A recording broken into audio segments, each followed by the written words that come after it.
Today I'm not a lawyer per se, I apologize because the legal issues, lot of legal issues. I first asked the Cario expecting lot of law issues that I'm not the right person then.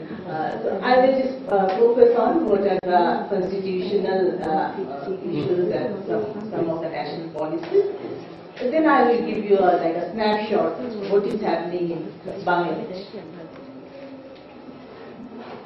So as a planner, we always use this triangle when we talk about the sustainable development. There should be a balance of social justice, environmental protection, and economic growth.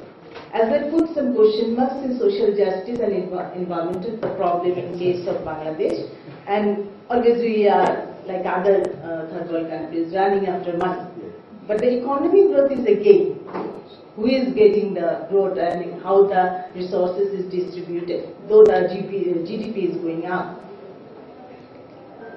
So we don't have much time, so let's look at what we have in our constitution. According to Article 11, the Republic shall be a democracy in which fundamental human rights and freedoms and respect for dignity and worth of human person shall be guaranteed. The dignity is one major issue mentioned in the Constitution. So when we look at the picture of the slums photographs, we can easily understand how we can say they are living in having a dignified life. Article 15 said, it shall be a fundamental responsibility of the state to provide the basic necessities of life, including food, clothing, shelter, education and medical care. And we all know that it's related with the capacity of the government.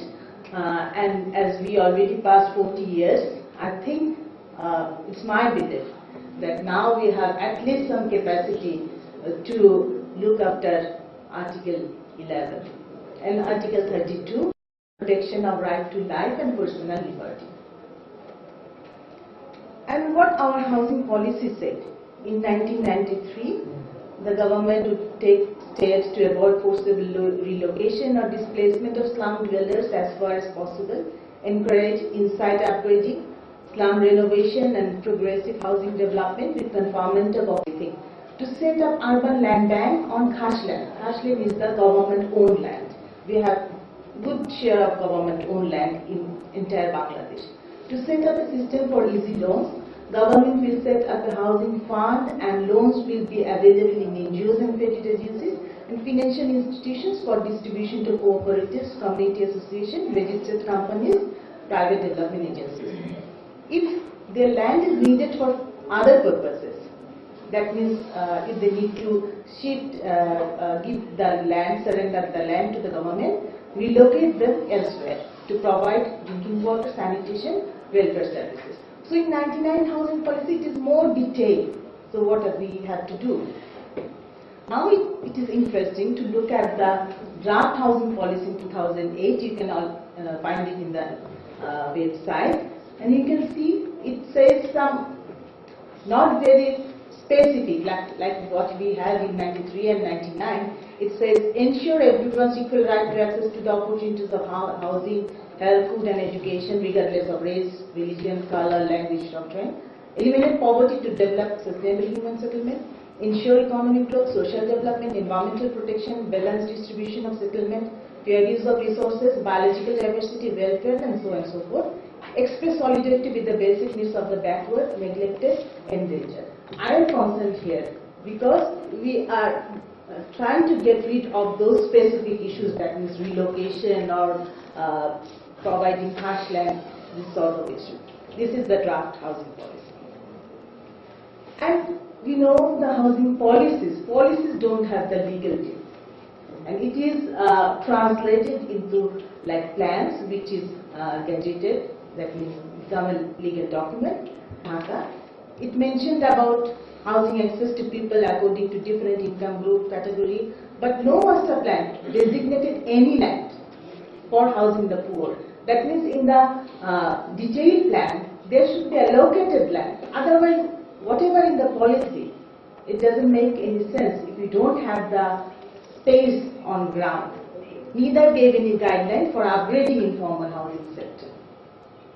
And we are having another upcoming plan which will be valid till 2035, and I had the opportunity to go some meeting there, and it didn't also included anything about the housing.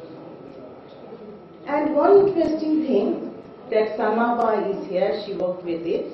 A bill was taken to National Assembly in 2009. We should remember that we had a lot of things in our constitution.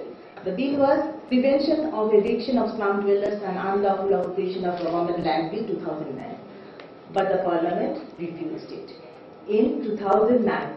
But remember, we had the housing policy back in 93, and we have our constitution, and we are obliged with lot of international commitment.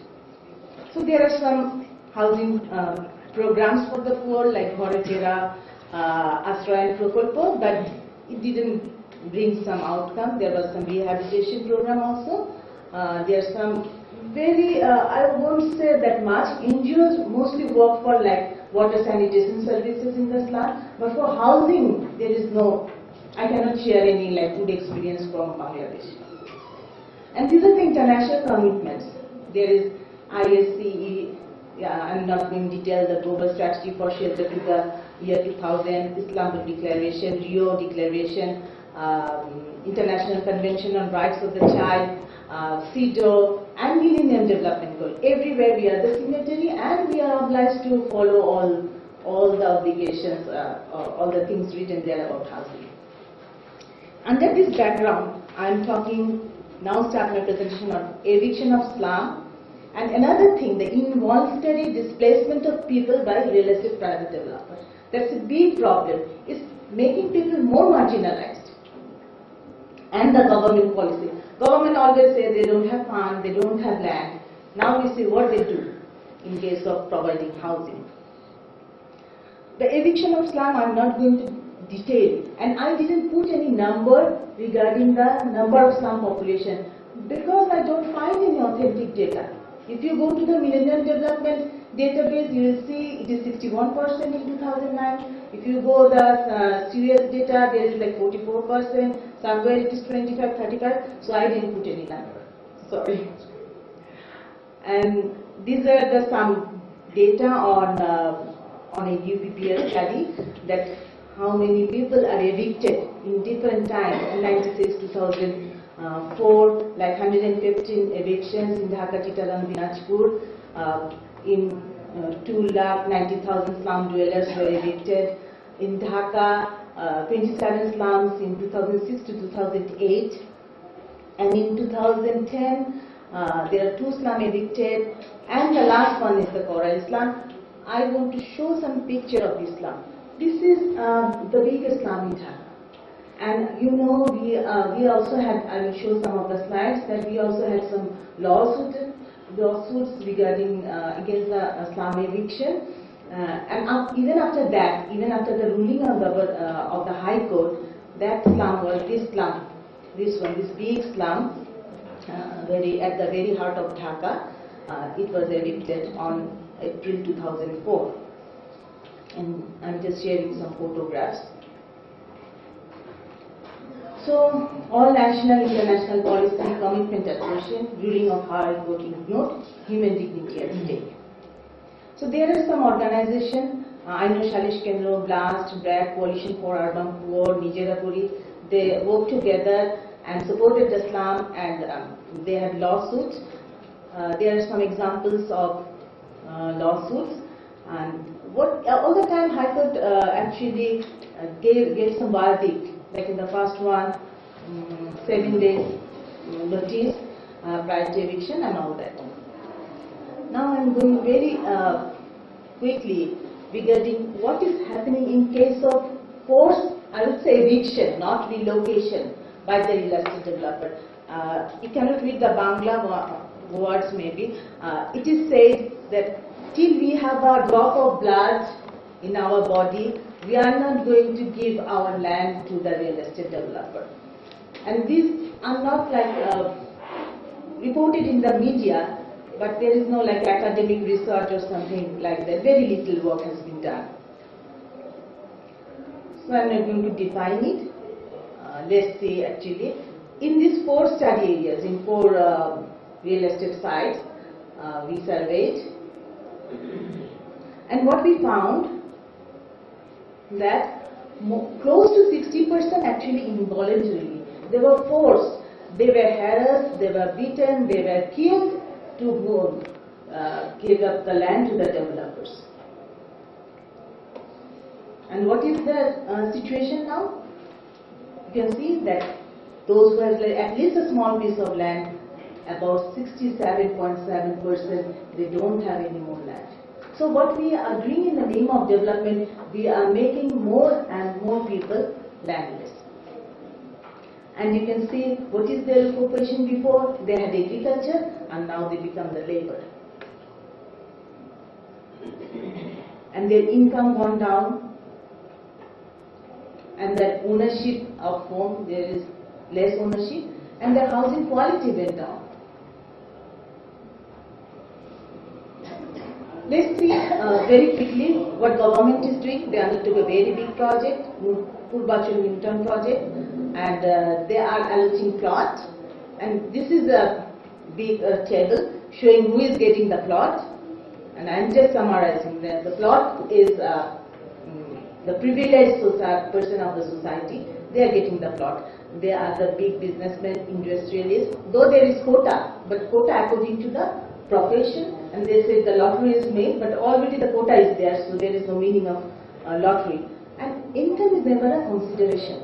And they acquire the land from the rural folks, and they are called affected plot, Adivashi. They never bought a land more than 3 katha. The earmarking of land used as low-income residential area in master plan, on-site slum improvement. It is really true that horizontal expansion of the slums in the city, they are occupying very precious land of the city. So on-site improvement can, like a 4-story building can be built to rehabilitate, relocate them, and the remaining area can be free.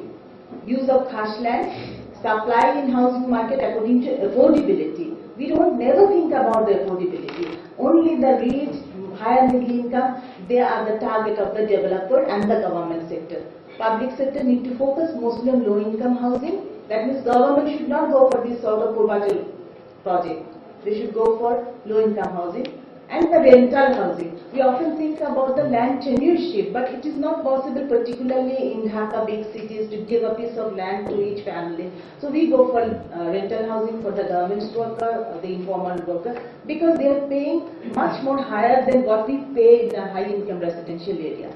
Apply taxation tool to control land speculation. National Policy on Resettlement and Rehabilitation, which is drafted but not yet in practice. It should be applied. Private residential land development group should be modified and focused on people's rights.